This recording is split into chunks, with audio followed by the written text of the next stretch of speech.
আসসালামু আলাইকুম দর্শক। 2024-এর 5ই আগস্ট ফ্যাসিস্ট হাসিনা পতন হওয়ার পর সচিবালয়ে এখনো তার অধীনস্থ নিয়োগকৃত কর্মকর্তারা আছেন। সেই সচিবালয়ে হাসিনার পক্ষে হামলা বিদ্রোহের আশঙ্কা। আমার দেশের পত্রিকার একটি রিপোর্ট, চলুন বিস্তারিত শুনি। প্রশাসনের প্রাণকেন্দ্র সচিবালয় সহ সরকারি অনেক দপ্তর ও সংস্থায় এখনো রাজত্ব করছেন পতিত শেখ হাসিনা এবং আওয়ামী লীগের আস্থাভাজন সুবিধাভোগী কর্মকর্তারা। জুলাই গণ অভ্যুত্থানের পর শীর্ষ পদগুলোতে পরিবর্তন হয়েছে সামান্যই। অনুসন্ধানে জানা গেছে বিভিন্ন মন্ত্রণালয় ও বিভাগে হাসিনার নিয়োগকৃত অধিকাংশ কর্মকর্তাই রয়ে গেছেন। তারা জোটবদ্ধ এবং নিজেদের মধ্যে কিছুদিন পর পর গোপন বৈঠকও করেন, যেন তারা সুযোগের অপেক্ষায় আছে। এই অবস্থায় সচিবালয়ে শেখ হাসিনার পক্ষে সহসাই আমলা বিদ্রোহ এবং নির্বাচন বানচালের আশঙ্কা করছেন অনেকেই। 1996 সালে খালেদা জিয়ার বিএনপি সরকারের বিরুদ্ধে মহিউদ্দিন খান আলমগীরের নেতৃত্বে আওয়ামী লীগ অনুসারী আমলারা জনতার মঞ্চ নাম দিয়ে আন্দোলন করেন। এক পর্যায়ে সচিবালয়ে আমলা বিদ্রোহ হয়। তারই পুনরাবৃত্তি আলামত দেখা যাচ্ছে পতিত সরকারের সুবিধাভোগীদের মধ্যে। খোঁজ নিয়ে জানা গেছে, সিভিল প্রশাসনের গুরুত্বপূর্ণ পদে বর্তমানে এমন 46 জন সচিব, অতিরিক্ত সচিব রয়েছেন যারা ফ্যাসিস্ট হাসিনা সরকারের কট্টর সমর্থক।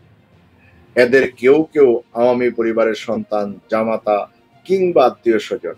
একই সঙ্গে এই দুর্নীতিগ্রস্ত কিংবা পতিত আওয়ামী লীগ সরকারের সুবিধাভোগী।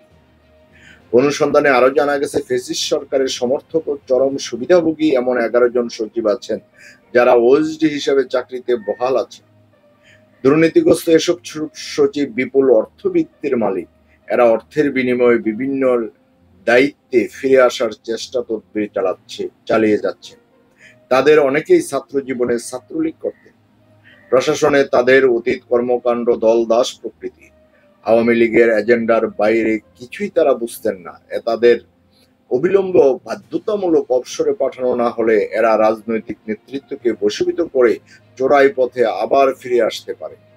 2014 ও 2018 সালের ভোটের কারিগর আমলাদের অবসরে পাঠানো হয়েছে, কিন্তু 24-এর ভোটের দায়িত্বে যারা ছিলেন তারা এখনো বহাল আছে। তাদের বিরুদ্ধে দ্রুত ব্যবস্থা গ্রহণ করতে না পারলে 2026-এর নির্বাচন পরিচালনা করা সহজ হবে না। কারণ তারা সচিবালয় সহ অন্যান্য সরকারি দপ্তরে অস্থিরতা সৃষ্টির পায়তারা করছে। তারা কিছু কিছু আলামত দৃশ্যমান হচ্ছে। গণ অভ্যুত্থানের পর 2024 সালের 5ই আগস্ট পরবর্তী 1 বছর উচ্চ পদে নিয়োগ ও পদোন্নতি পরিচালনা করে দেখা গেছে, ফ্যাসিস্ট হাসিনা সরকারের পদলেহী ও সুবিধাভোগী কর্মকর্তারাই সচিব পদে বেশি পদোন্নতি পেয়েছে। হাসিনা সমর্থক সচিবদের অপসারণের জন্য জুলাই ঐক্য, বৈষম্য বিরোধী ছাত্র আন্দোলন এবং বৈষম্য বিরোধী কর্মকর্তা ঐক্য সহ বিভিন্ন সংগঠন দাবি জানালেও এরা বহাল তবিয়তে দায়িত্বে থেকে কাজ করে যাচ্ছে। সরকারের অন্তত 4 জন উপদেষ্টা আছেন যারা তাদের প্রোটেকশন দিয়ে যাচ্ছেন। সচিবালয় নির্ভরযোগ্য সূত্র জানায়, 2024 সালের 5 আগস্ট এর আগে শেখ হাসিনা থাকাকালে যেসব কর্মকর্তা পদোন্নতি পেয়ে অতিরিক্ত সচিব হন, বর্তমান সরকারের আমলে তাদেরই পদোন্নতি দিয়ে সচিব করা হয়েছে। যদি এরকম অবস্থা চলতে থাকে, আসলেই নির্বাচন বানচাল করবে এবং আমলা বিদ্রোহ হওয়ার আশঙ্কা থাকতে পারে। তাই তাদের বিরুদ্ধে, তাদের প্রতি সজাগ দৃষ্টি রাখতে হবে এবং তাদের কর্মের পানিশমেন্ট বা বিচার করতে হবে। আর না হলে অবস্থা ভালো বলে মনে হচ্ছে।